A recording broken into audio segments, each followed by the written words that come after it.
Gouverner, c'est prévoir, dit-on. Ça, le prophète de la Lukunga l'a très bien compris. C'est donc dans cette optique que Jean-Pierre Yoy a réuni ce mercredi les états-majors sous sa tutelle. Et nous savons que quand vous allez descendre, nous aurons déjà de bons résultats,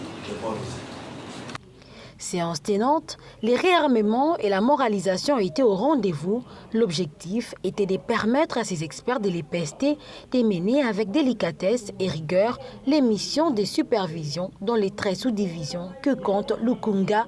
Question de se rassurer que la revue annuelle provinciale se déroule dans les meilleures conditions.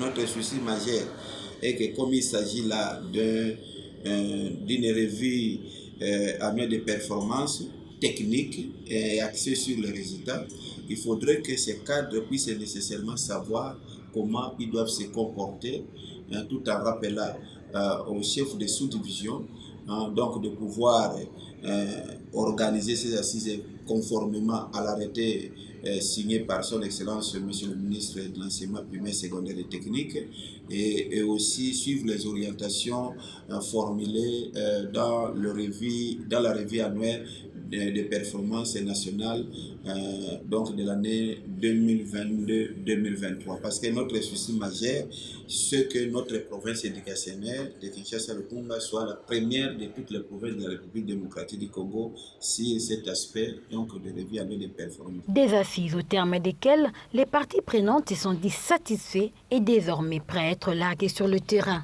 Ce qu'on peut retenir, c'est que nous devons aller superviser les travaux qui sont en train d'être faits dans les différentes sous-divisions pour évaluer les activités de l'année qui vient de se terminer et de nous permettre aussi de projeter directement les activités qui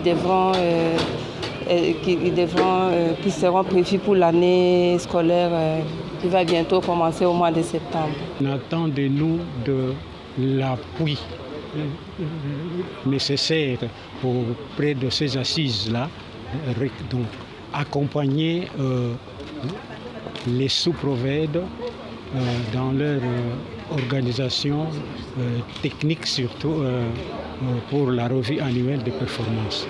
Signalant que le thème de cette revue annuelle est l'amélioration de la qualité de l'enseignement par la bonne gouvernance et la redevabilité.